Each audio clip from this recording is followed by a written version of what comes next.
Founded in 1999 by Jason Burks, Retrospec Films is Oklahoma's largest turnkey production company of its kind. With over 2 decades of experience, a full-time team of over 20 talented individuals, a 12,000 square foot studio to create in, and thousands of successfully completed projects in both entertainment and advertising. You're in the right place if you like hearing some good old filmmaking stories. On this podcast, we will discuss the pursuit of creating things and the problems we solve by digging up projects from across the last 20 years and giving you a glimpse behind the scenes where the magic happens. You're listening to Retrospec Films from the Archives. Hey everyone, and thanks for joining us on Retrospec from the Archives, where we discuss the pursuit of creating things and the problems we solve in that process. We're so excited to continue this series where we dig up old projects and talk through all the things we solve. Some of these projects we've been digging up are from years and years ago, and some are more recent. I'll go ahead and dive right in, but let me introduce the guys with me. We've got Josh Tackett, our post-production director. Hello. Would you like to give a one-sentence description of what you do? I direct the post-production team here at Retrospec, all things editing, visual effects, and motion graphics, and all the cool stuff we do. And while having a side job of editing many projects yourself. Yeah, that's my day job. Nice. And we've got Ben Breslin, who is also an editor and new to the company in the last year, joining the team to help us fight the war of creating stuff. Ben, what do you have to say for yourself? I do whatever Tackett needs me to do. That's my job. That's pretty basic. Yep. But I mean, let's not kid ourselves. You do edit the highest quantity of things probably in a week right now. Yeah, it's the ADHD for sure. Well, we love you for it. So today we are going to talk about a unique project in which we were hired by Impact Productions, another company that with some really great people that we've known for a very long time.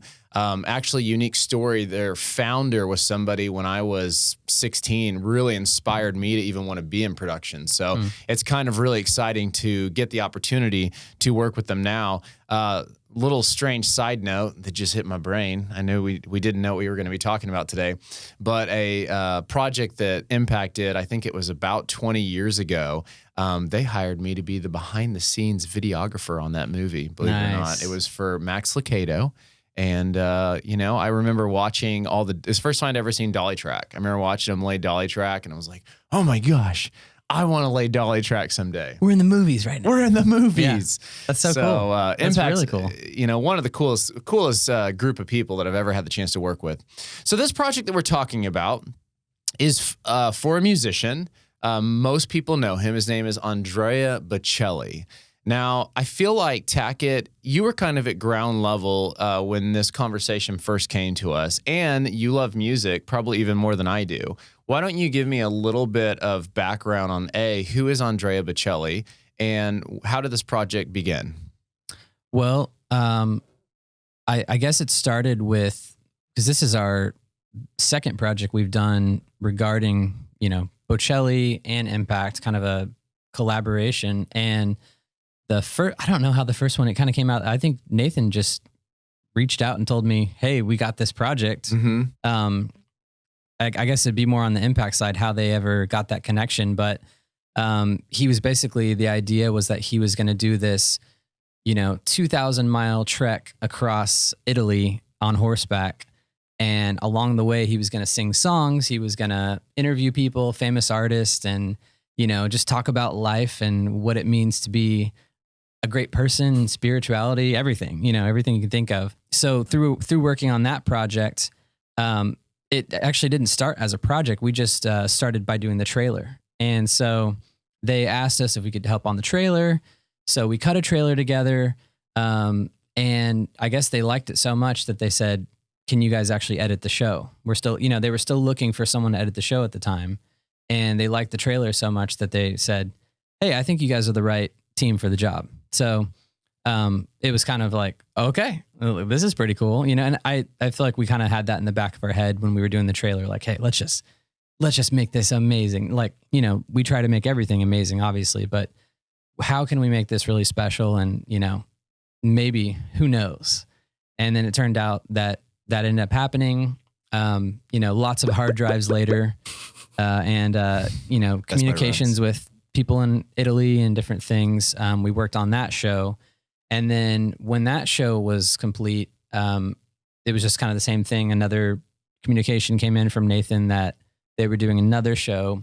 It was going to be a Christmas special, and it was with his family. So basically, I kind of skipped over Andrea Bocelli, but if you don't know him, he's kind of like the Pavarotti of our era, and he's taken opera and pop music and kind of combined them together. So, if you're a person who doesn't listen to opera, you can still enjoy Andrea Bocelli because he kind of brings that pop sensibility over. And if you're a person that loves opera, you can still enjoy him because he is a purist, but he kind of like brings the best of both worlds. And so that's why he's probably the most famous opera person alive right now that I can think of.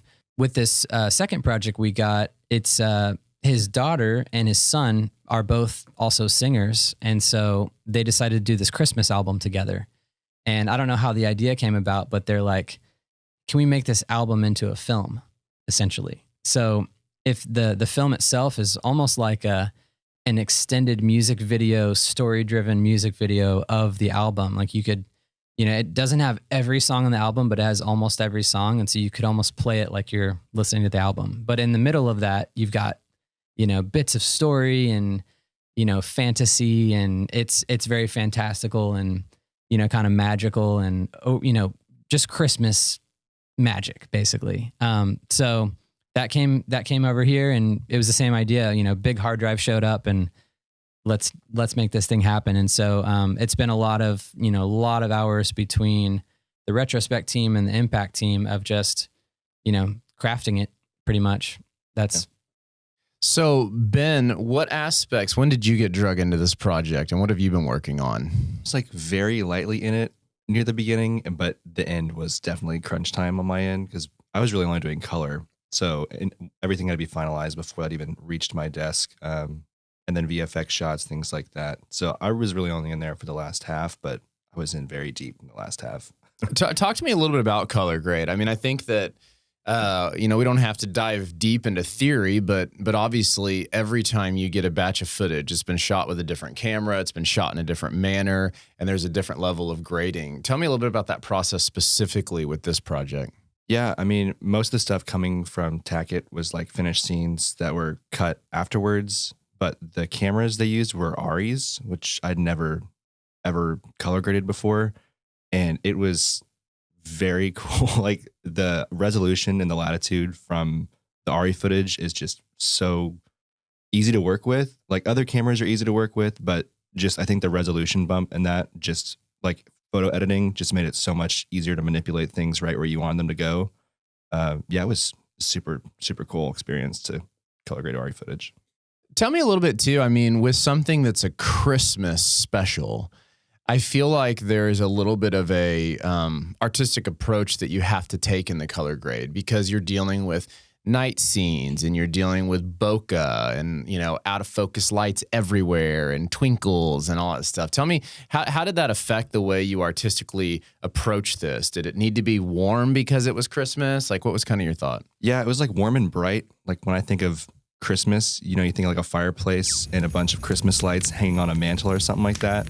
And Christmas lights for bokeh definitely help. It's kind of basically cheating at that point. Yeah. It's because everything looks so Every good. scene is just like, oh my gosh, this is beautiful. Yeah, the lenses that were used and stuff just rendered it really well. And then, warm and bright. There are a couple scenes that were darker and like more mysterious, but the overall family vibe, I guess, of the living room shots and things like that were very warm and bright.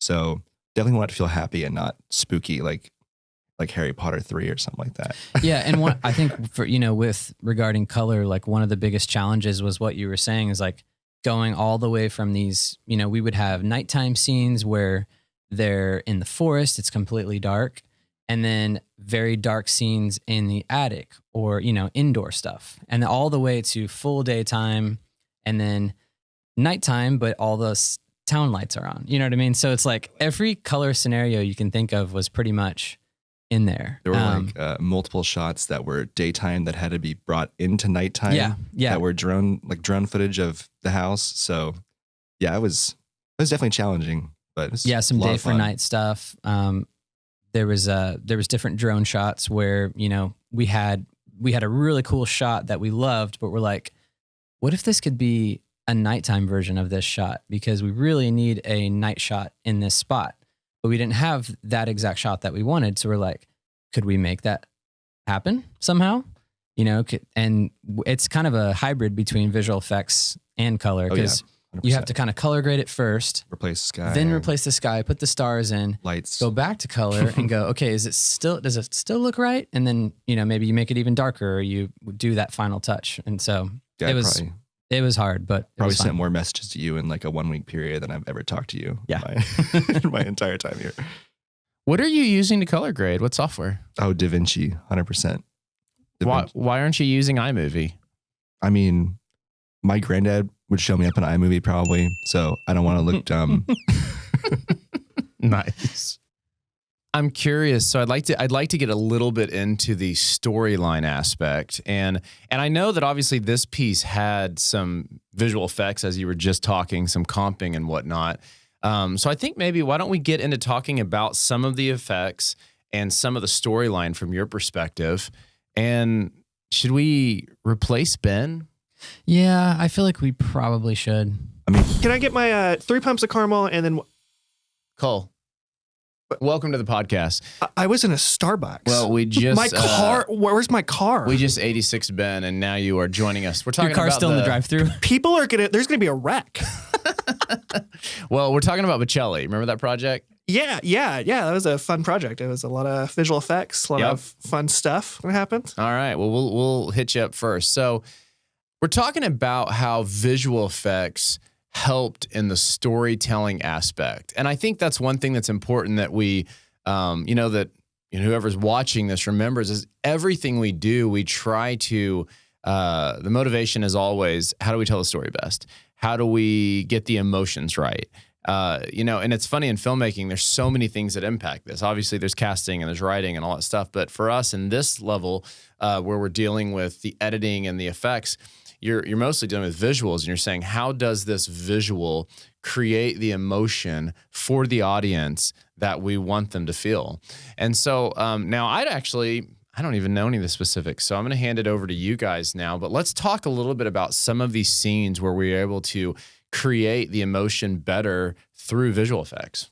Yeah, I mean, we talked a little bit about the day for night stuff, and that's something Cole was involved with as well. Just, taking a daytime shot, removing the sky, putting in a new sky, usually stars and that kind of stuff. In addition to those, we had, this was a multi-camera shoot. So I don't know. I think they shot up to 4 cameras at once on different scenes, and which is kind of unique for a narrative. But I think it was the time crunch that they had. They had all these scenes to get, and they said the best way to capture it, especially with the music videos type of thing, you want to do intercutting. Let's shoot this multi-camera. And the nature of that is you're going to catch stuff in the frame that you don't want. You're going to see other cameras in the same shots. You're going to see like the producer like walk through and exactly. And it's just kind of an inevitable in a multi-camera situation. So what we were able to do is we knew that we had Cole with this ability to remove things. There's limits of it, but we know kind of what he's able to do. And so when we were editing, we knew that, hey, if we love this shot, go ahead and leave it in. Because in a normal situation, you'd be like, oh, can't use it, and the story's not as good because of that. But since we have that ability, we say, okay, we can use this shot. It's really pretty. Here's all the reasons we need it, or, continuity, whatever. And we keep the shot because we know we've got a guy that can make magic happen. And, some of the different things you removed, different crew members and items and different things. I think the craziest one that you approached me was like, hey, we have like the shot of Mateo. He's out in the middle of the woods. There's a bunch of fairies dancing around him, and we want all the fairies to make everyone disappear, and it's just Mateo. And I was like, Taka, there's no way I can do that. Like there's that's so many people. There's so much trees behind them. There's so much data that I would have to replicate.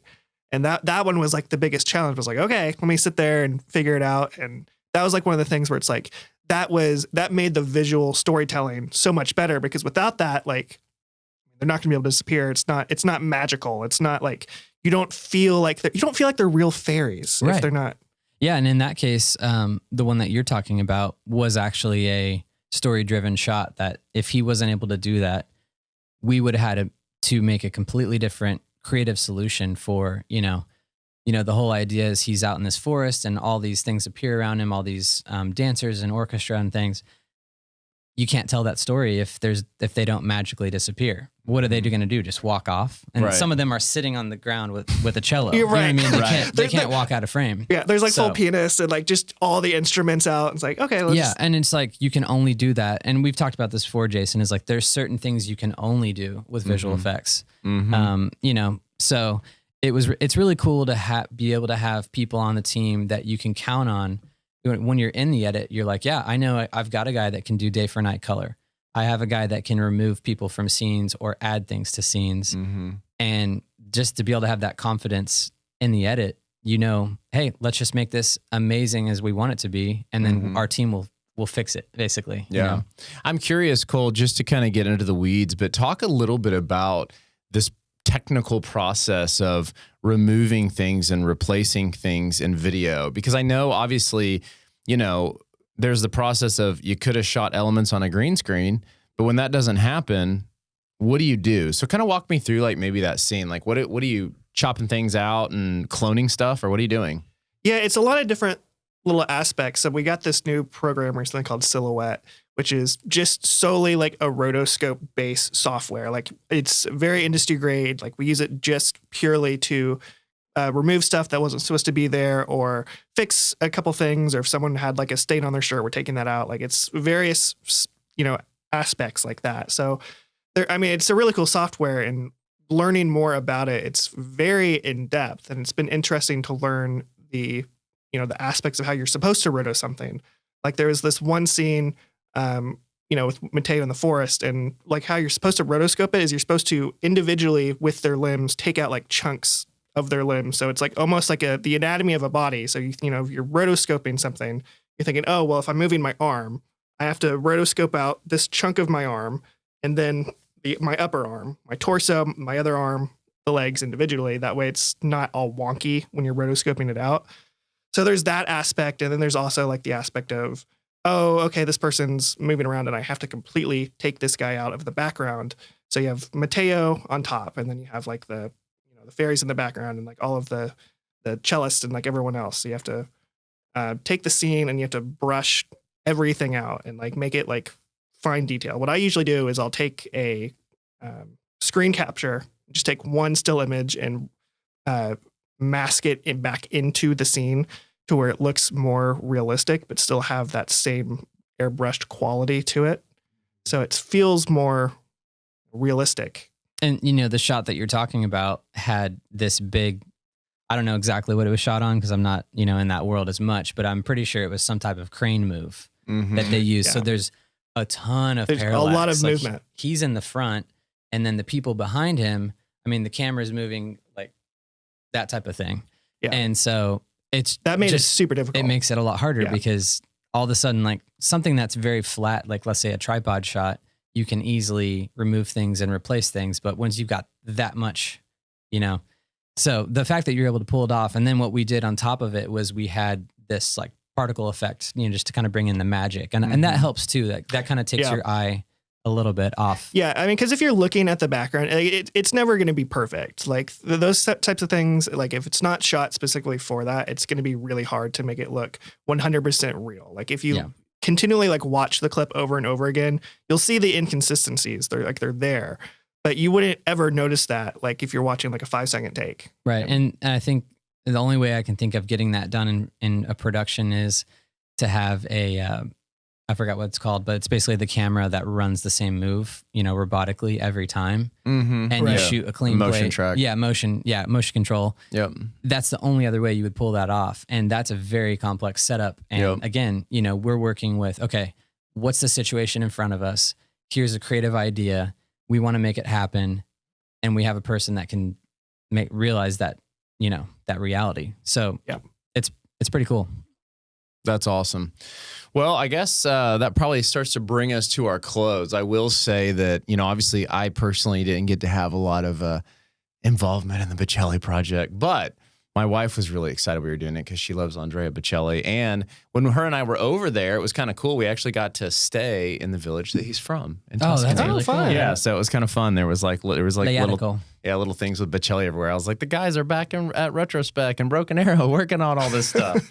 I tried to like name drop, but nobody. You should have really got cared. us some like shots that we could have used, some plates. I know, right? Hey, I did get to shoot one shot in the first series. Yeah. Did that get used? The slow-mo of the horse? It's funny because I was the other series, the Journey. I was finalizing the credits yesterday, Yeah. and it just popped into my head. I was like, oh my gosh, I have to add Jason Yeah. for that I shot. had one shot of a slow-mo horse Yeah, so on the there you first go. series. I got you in there. Thank you. I appreciate it. Hey. So. Is he the slow-mo horse guy? Is that his title? I think I said additional footage filmed by. Okay. Oh man, come on! Stock footage filmed by Jason Brooks. That's awesome. Well, guys, you did such a great job. What a cool project! I mean, it's just amazing. I think I could have never imagined that we'd be working on something for Andrea Bocelli. So I think by the time this airs, you'll be able to watch it on YouTube. Yeah. So you can find that. It's a Bocelli Family Christmas. yeah, it's a It'll be on YouTube TV premiere, right? Yeah, So yeah, exactly. That'll be We'll coming throw out the soon. link like right here if Go it's check it up. out. Just flashing. Ooh. Thank you guys so much for joining us on Retrospect from the Archives. If you're interested to find out more, check out some of our other podcasts, or you can dig through our website and see some of the work that we do. Later. Later.